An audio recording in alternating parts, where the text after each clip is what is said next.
What's up YouTube? Awesome Yu-Gi-Oh here, and today we have our national recap. I'm going to show you the deck I played, and I'm going to spoil a little bit. I did a deck series of I did some profiles on which deck I should take to my nationals. I didn't take any of those decks. So I'll show you the deck in a bit. I got top 64, so I got the mat and the pack of sleeves, which I think are absolutely gorgeous. The purple World Championships qualifier sleeves, absolutely brilliant sleeves. I really like the mat.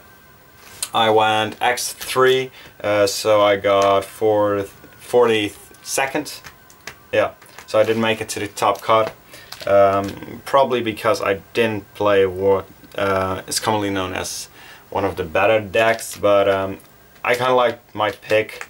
Didn't have the best of luck during the tournament.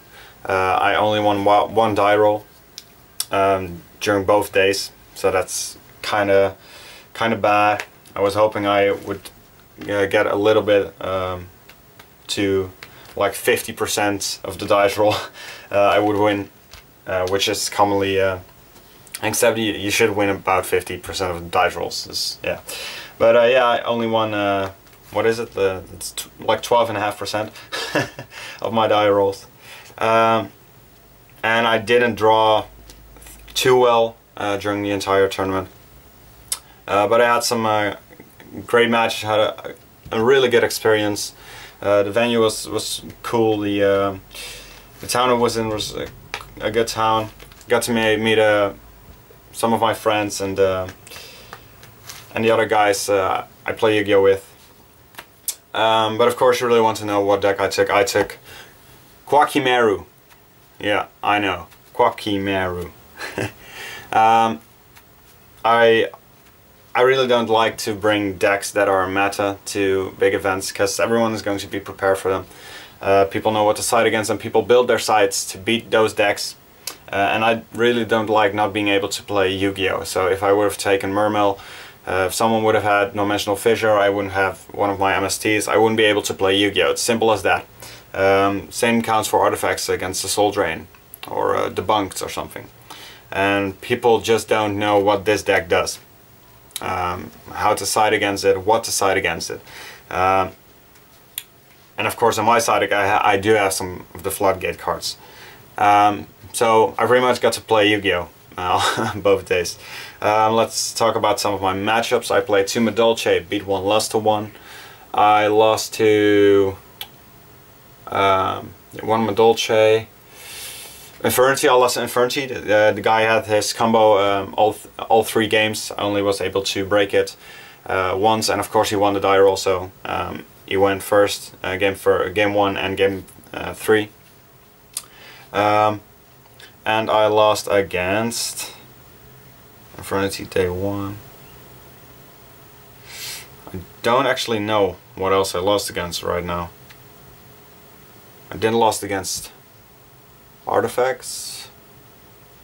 I played Gravekeeper, won against Gravekeeper. I played Insectors, won against Insectors. What else did I play?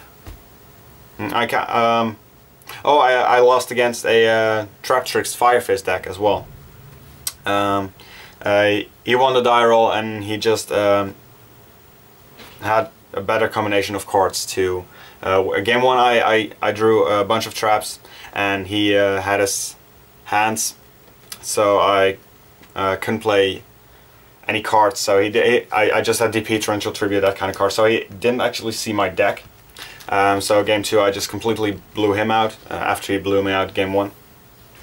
And then game 3 I couldn't get a Iron Core. I really needed an Iron Core, but I couldn't get to one, couldn't grind to one. Had about 25 cards in my deck left, or maybe 22 or something like that. Still 3 Diamond Core and 3 Iron Core, but I didn't draw any of them. So I lost that game as well. So yeah, that's pretty much it. Like I said, I won against Madolche, I won against 2 artifacts, Gravekeeper and Insectors. I think that's all I played. So without further ado, let's get to the deck. Of course you have your triple Urnight. You can reveal an Iron Core from your deck to special summon a Koa'ki Meiru monster from your deck. Or not an Iron Core from your deck, Iron Core from your hand to special summon a Koa'ki Meiru from your deck. Really good, you really want to open him. Along with the Urnight, I played a triple Crusader. This is a guy you special summon from your deck with Urnight. Problem I have with this was that I opened with 1 or 2 Crusaders an incredible amount of times. So 1 or 2 Urnights would be dead most of the time. I drew the Crusaders before I drew a Tenki or a Diamond Core or an Urnight himself a lot, so that was kind of annoying. The deck should be really consistent, so I did have some consistency problems, so I'm thinking about adding 2 or 3 cardies. But of course then you would have a bigger chance of drawing into your Crusader. For the rest of them, this is all for the Koa'ki Meiru monsters. I play triple bear, of course, really good with Tenki. I play Tensu as well. Just a really good standalone card. I didn't play 4-axis that much during the tournament, but I have had some games in which I only played the bear Wolfbark, just played regular 4-axis and won with that. So that's it for the monsters, just 10 monsters. However, I did see a lot of monsters during the entire tournament. I opened with 2 or 3 monsters, a bit too much. I didn't see a lot of traps during the entire tournament, which was kinda annoying. I guess it doesn't really matter since I went second pretty much all the time. I play triple Iron Core just for consistency. This is not a card you want to see in multiples, but you always want to see one. You can search him out with the Diamond Core, but I really didn't see enough of the Diamond Core. Not as much as you should. Because this card can win you games. If you can activate this card and the banishing effect from the graveyard to protect you from being destroyed, all your Koa'ki Meiru, it's just for the entire turn, it's just too good. Him being able to search out any Koa'ki Meiru card, so Iron Core or your Crusader or your Urnight, really good, but I didn't see him enough, even with triple Pot of Duality and triple Upstart, which I'm playing. And yeah, pretty much all the games in which you don't have an Iron Core, you're going to have a really difficult time to win. You're not per se going to lose, because then you're going to play your 4-axis, but you're going to have a difficult time winning. So I really wanted to have this at 3. Of course I had to a lot. So that is 1 dead card in your hand, but when you have the Iron Core and an Urnight, you get so much advantage, though the 1 or 2 even being dead doesn't make that much of a difference anymore. So 3, because you just really need to 1 to make this deck function. Then triple Tenki, of course. All my 10 monsters are Beast Warrior, in the main deck at least. 1 Tensu for the combo, I'll show you that after I've shown you the main deck, it's really good. Triple Pot of Duality just for consistency. If I would have seen Diamond Core as much as I would have seen Pot of Duality, I definitely would have made the top cut. I saw this card a lot. Triple Upstart, more consistency, 37 cards. 2 lands, really good for your Fire Fist engine. A lot of times I just open with a lance and a bear, just set the bear. Lands him, so you get your Gunsman Dolce. It's really good when you go Hoodcake Messenger Gelato, then going to attack with the Hoodcake, lands the Hoodcake, bear gets its effect off, you're going to get to search a Tenki. To thin your deck, get either another bear if you have to, or Wolfbark, because your bear is going to die to Messenger Gelato, or get your Urnight if you already have an Iron Core, really good. That's it for the spells. Traps, 2-dimensional prison, mostly for the hands. 2 Black Horn of Heaven, only resolve 1 of this. Because like I said, I didn't draw any of my traps, pretty much. I think I haven't actually resolved a DP on a hand, so they're in here for the hands, but I haven't DP'd any hands.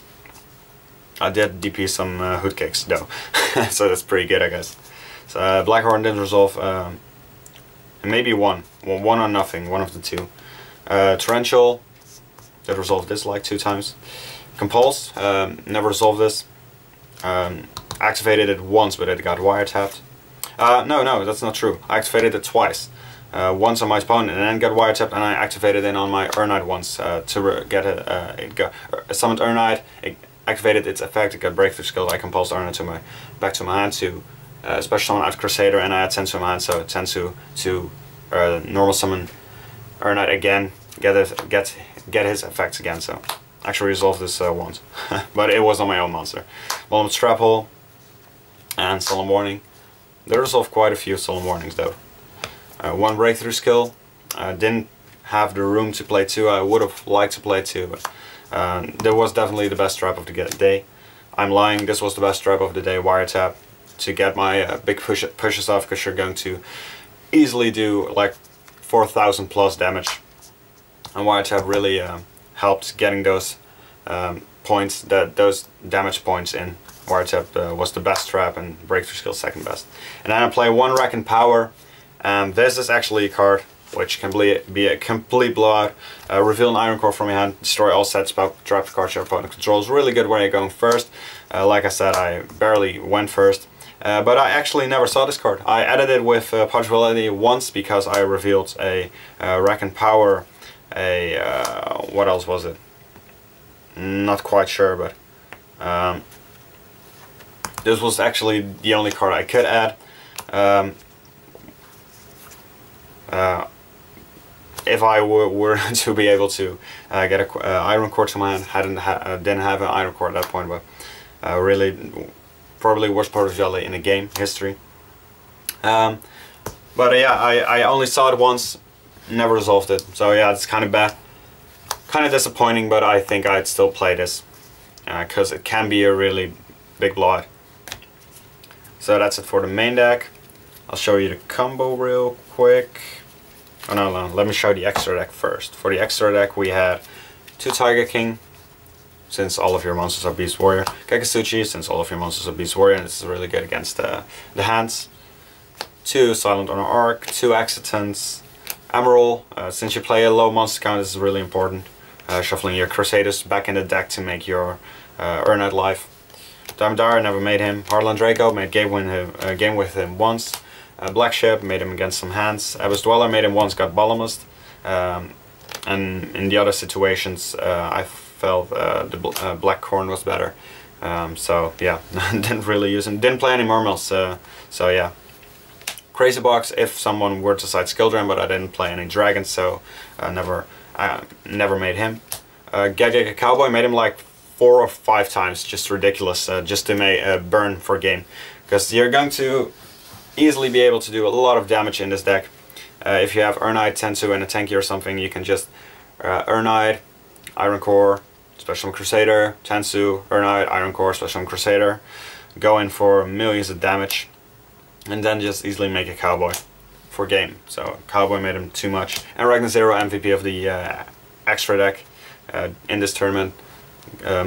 Good against the Insector matchup I played, really good against the Gravekeeper matchup I played, really good against Madolche in general. So yeah, it's just the only problem I have with this card was when it was made against me, when I had a face-up Tenkis, because then you're pretty much dead. But if you can get your Tenki off board. But yeah, besides that, it's a really good card. Then for the combo, you can open pretty much something. This would be the best to open with. You open these 3. You can go Diamond Core for Iron Core. Then you can banish your Diamond Core, so your play is protected. Normal summon Urnight. Reveal the Iron Core. Special summon Crusader. Then you can overlay in Tiger King. Tiger King gets you Tensu. Then you can activate the Tenki to search out another Urnight. Reveal additional normal with Tensu.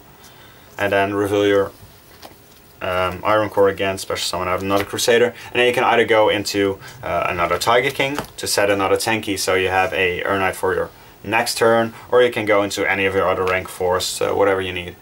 Or you can just attack for a lot of damage first and make a Cowboy for main phase 2. Let's see, is the game 24, 45. No, that's actually not not enough damage. But if let's say your opponent activated Warning or something already, and then Cowboy is going to the game. But yeah, just any rank 4, or like I said, just another Tiger King to make sure you have another rank 4 play during your next turn. But this opening is really consistent, or it should be at least. I did this, like, I got it off like twice, but it should be really consistent, because you can't, there are a lot you can open like this. You can already have the Tensu in hand, search out the Tenki instead, and then you can just open it like this, or you can actually open 2 Urnights and an Iron Core or a Diamond Core or whatever. So you have a lot of different ways to open with this combo. Really good. But I didn't get it off enough, unfortunately. Then for some tokens for the side deck, triple Maxi, really good against Madolche. 1 Scarecrow for the people actually there to take the Maxi challenge, to draw into something, and just to stop general pushes, because I play a low monster count and just feels safe. I never really actually use this, but yeah. 1 DD Crow, sided in a lot, never drew it. 1 Koa'ki Meiru Tornado. What he does is you can put 1 Iron Core from your hand back to the top of your deck to destroy all special summoned monsters your opponent control. So you could actually go Koa'ki Meiru, Urnight, where are my Urnights? Urnight. Reveal the Iron Core, special summon Tornado, put Iron Core back on top of your deck to destroy all special summoned monsters you control, and then make a rank 4. Definitely the best side deck card in my side. 1 Dark Hole, really good for going second. Actually helped me winning my game 2 against a Vernity guy. Triple MST, Dimensional Fissure, Full House. On paper it was really good. Could have resolved it a couple of times, but didn't draw it. Though one time I did draw it, my opponent had a Ragna 0. It was against the Gravekeeper guy. Had the Ragna 0, let's see, where's Ragna 0? On the board. He had Necro Valley on himself. I had 2 Tenkis. And an MST set, he had 2 sets. So, let's see, can we make the board? I had a Wolfbark and a Bear Engrave, but I couldn't just summon the Wolfbark because Ragna 0 still had a material, and my Wolfbark would get destroyed. So I tried to full house my 2 Tenkis, along with his 2 back row, and my last set card. But just so my Wolfbark wouldn't gain the attack increase, and I could make a Kagutsuchi or Silent Honor Arc. But he Imperial until the full house. So that was game right there. Lost that game. Won the match though.